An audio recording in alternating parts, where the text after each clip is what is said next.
They should be on the tour.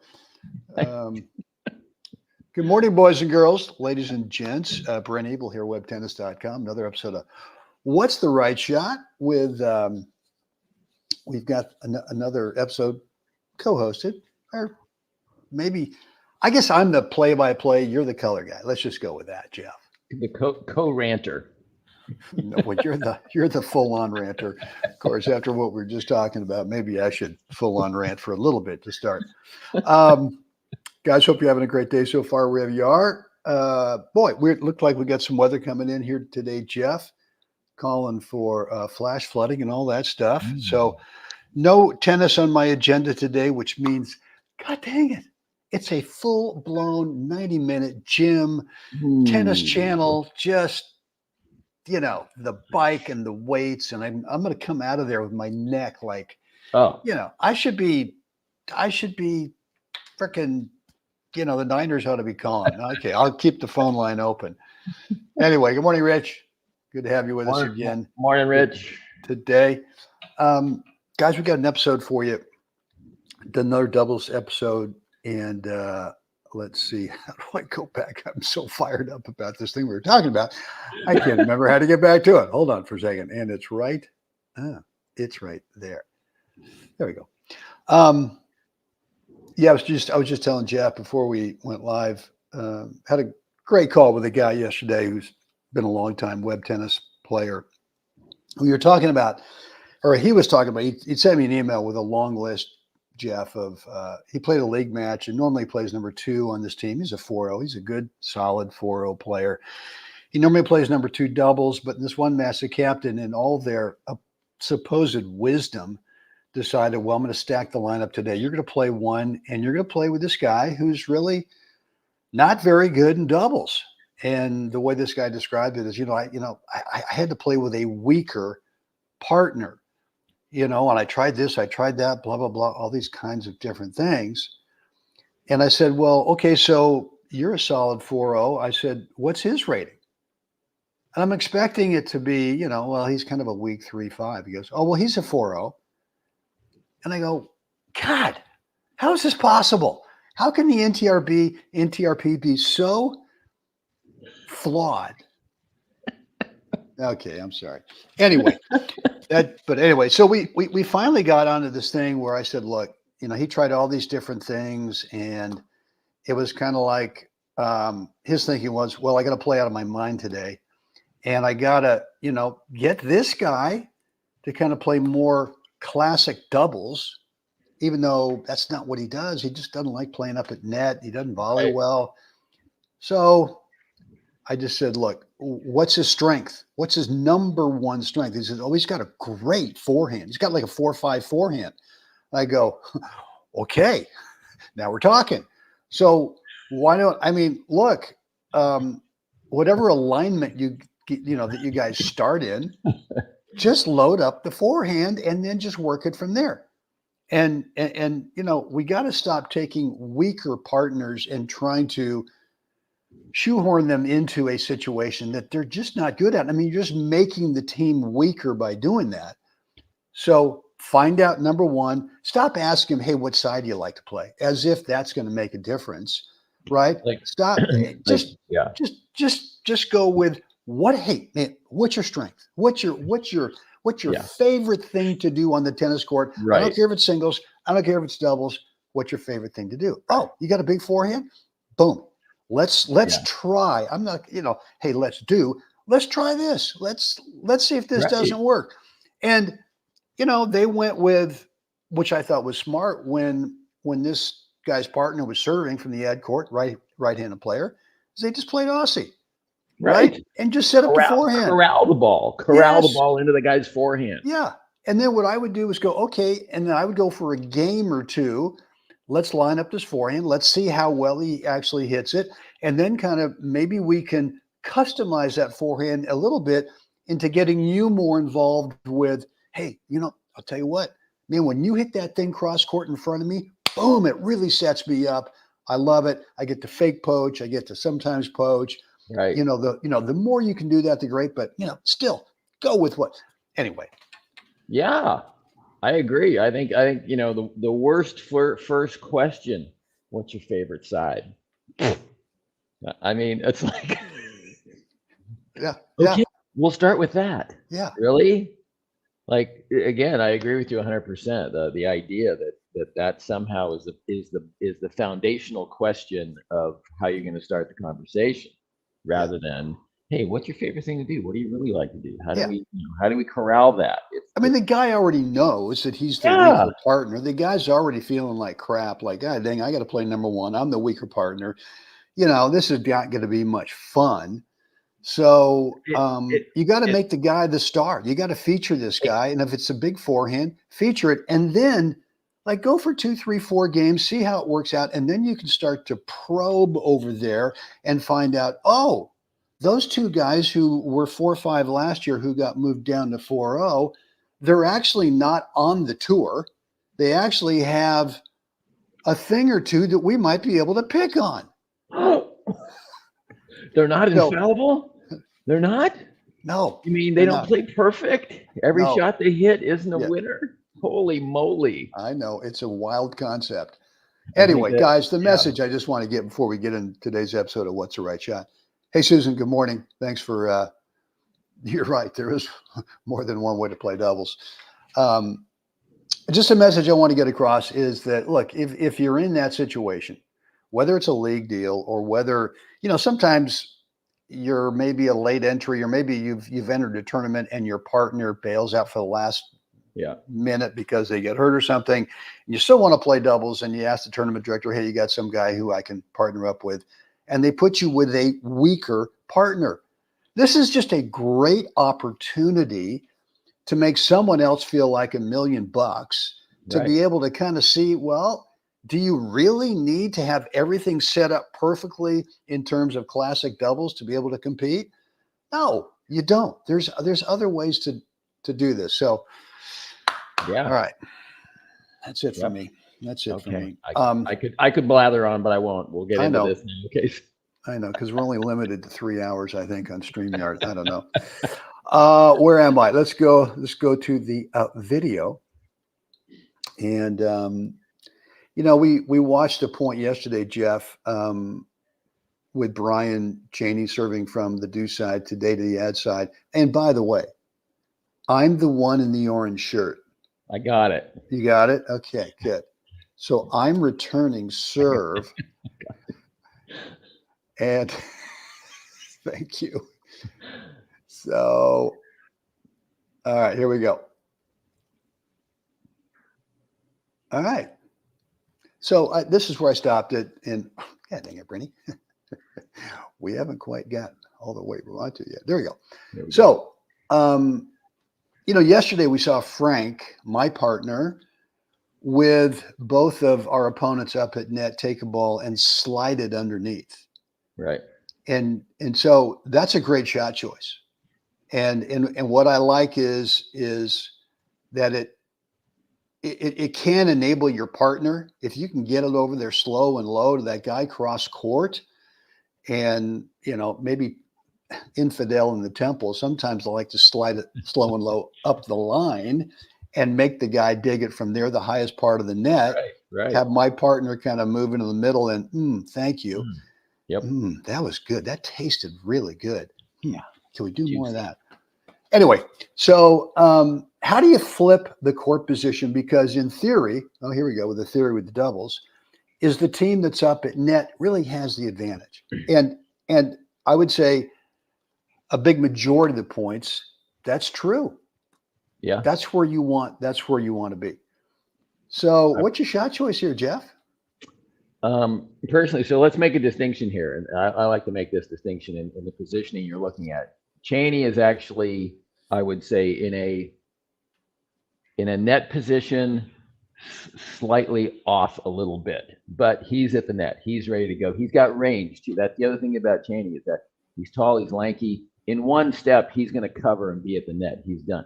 His partner, though, even seeing the point yesterday, he likes to play kind of a hang position, right? And he plays a little bit closer to the service line.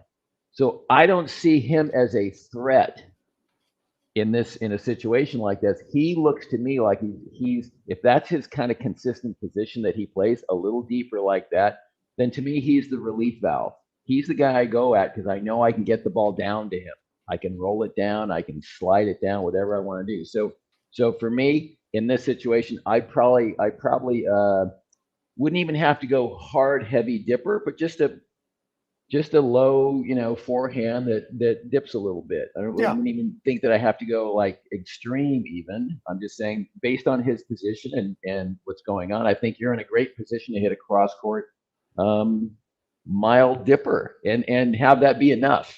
Yeah. The mild part of the dipper is really important rather than the thunder. Let's bolt it somewhere up the line. Let's bolt it between and one of the things I don't like is that when you have a shot as I do, where the ball's on the outside, right, where the ball's in between you and the double sideline, as opposed to when the ball is more on the inside, then to me the middle seems like a possibility between the two players. But this one to me is if you go in the middle with the ball on the outside, now it basically crosses in front of Brian at some point. Right. And man, that's really tricky. Yeah. So Jeff, I love your shot choice to go cross court. And just dip it down, make the guy volley up, keep it away from the guy in front. Well, I shouldn't be saying keep it away. Sorry. Sorry. Okay. Yeah, that's right. Because Brian is a stationary target, at least mentally. All right. Well, let me give you a couple reminders first. Today, going live again. I think I'm going live today. Maybe we'll do a pre-record. I'm not sure. Anyway, every day at 2:30 in the afternoon, Pacific time zone, 5:30. Do a little tough love with the Tennis Mindset Project. Want to share a story or two. Yesterday, I did the George Leonard, who wrote the great book, Mastery, short little book on the reality of the learning curve. Really made a big impression on me back in the day. Kind of changed my way of thinking about delayed gratification, which is kind of like, for me, a big deal. Anyway, guys, so let's take a look at the point, and I'm going to show you what shot I hit, and we'll take it from there, Jeff. Boom. How about this move by Frank? That was a great move. Yeah. There you go. Or hit the lob. And let Frank clean up with the overhead. Frank's got a big time overhead. It's actually, it's a little loud. So like when you're next to him as a partner, as he hits you kind of go, Yeah. So and he's kind of tall, Yeah. And he is kind of tall. He's a good, I don't know what he is, 6'3" maybe. Yeah, something like that. And he's got a real loosey-goosey swing at it. So what's my point today? I think that one thing that you brought up that I really like was Brian got some range. Yeah. But to me, I don't really mind. I don't mind where his partner is, only because in my mind, I'm thinking that I might have to cover a deep lob rather than, and I'd almost rather have Brian a step closer. I agree. With him knowing, hey man, if they do hit a good lob, my partner will cover. And so this kind of ties into what we're working on this week, which is fitness. Like anyone who says, oh, well, any ball in your half of the court, you got to go cover, is underachieving in the fitness category. How else can I say it? I don't know. Anyway, and so now what we've done is we've kind of flipped the court positions where they were the team up at net, and now we're coming in and actually Brian hits a good lob. It's a great lob. That's a deep overhead, and he handles it well. Yeah. Boom. I mean, pace it down the center. I mean, he covered it really well, of course. And then your lob, of course, within 12 inches of the baseline was pretty okay. Yeah. That helped. But I think, you see, those two things, like what I mentioned earlier, right? Brian already takes a little bit more of an aggressive position at the net. Granted, he's taller, Yep. but it also leaves that possibility of what you did there. So I think, in the grand scheme of things, you had a couple choices. Both of them, I think, were legit good choices. And you went with what was comfortable at the time for you, what you read, and you had time to just lay the racket open and put it up there. You mean we don't have to hit a heavy top or lob? No. So again, like, Wait, Infidel in the Temple number junior there too. right? I mean, I started off with the thing, and now really, we don't need a topspin lob? Holy moly. Well, that requires a grip change. Okay, well, but what if you've been taught to already be there with the grip change? What if you've got the hybrid? I don't know if this is an actual thing. You have the hybrid full Western to semi-Western. Well, that's a lot of movement going on. I'm not even sure I can follow that. Okay, all right. So enough of this stuff. All right, guys, would love to read your comments. Look, again, fitness-wise, yeah, I mean, you got to be able to do what Brian does. You got to be able to get back there if your partner's not going to cover. And you got to be able to have some flexible strength with this overhead. And once you develop that flexible strength, you really get some confidence that you can go ahead, play it in the middle, and if it comes back, just take it from there. That's fine. So this Thursday, guys, I'm going to give you an opportunity to get inside a new program that I've just put together. I'm just going to show you what I do. I'm going to show you what I do on the court, fitness-wise, mostly sprints, but there's a specific way of doing it to help you improve the way that you visually track the ball, moving ball, when you're on the move as well. I'm going to show you exactly what I do in the gym, and then I got a little 8-page PDF on the kitchen. And the kitchen is kind of basically a non-inflammatory way of eating, lifestyle way of eating, what I eat, what I don't eat. And yeah, I just think fitness is kind of like one of those things that if you want to become a better player over the next 45 days, if you get the kitchen right, if you drop some weight, you shed the pounds that you just don't need to be able to do what Brian did, go back and get that lob, then let's do it. Let's get on board. Let's do it. I mean, you got nothing to lose. Is there anything to lose by getting fit, Jeff? Wait.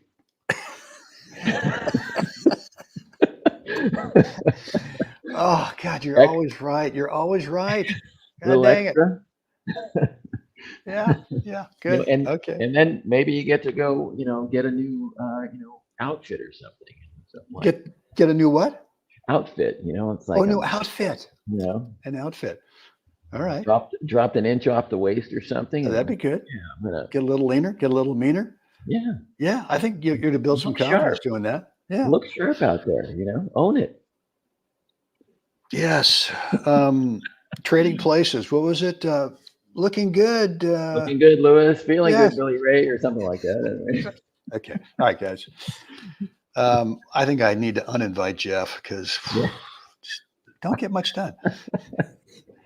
Don't get much done when he's on board, but it is kind of fun. So anyway, guys down below in the comments area, let me know what's on your mind with today's episode or anything else that maybe you're working on that you want to figure out. In the comments area, let me know, or you can keep it private. Just shoot me an email, brent@webtennis.com. Jeff is over at jeff@jacklich, 365.com. That's exactly how you spell that. Yeah. All right, guys. Thanks for hanging out. Listen, check in today with me at 2:30 Pacific time zone. Let's do, I'm not sure what the topic will be yet. Yes, I do. Are you talking to me or are you talking to the crowd? I mean, check in with me at 2:30. Okay. Yeah, put it in your reminder on your phone. I gotta check in. Anyway, no, a little tennis mindset project training today. God, just too much of this. Some days it's just like. I got my special cup today. Okay. Unless you can be Roger Federer. then always be Roger Federer. Is that what it says? Okay. Always be yourself unless you can be Roger Federer. Then always be Roger Federer. It's not a bad way of going. Good. I saw it. I had to have it. Yeah.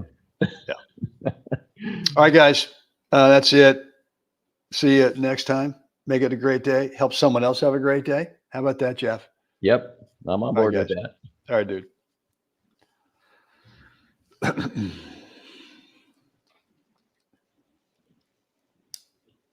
Done. In the stream, it's going around.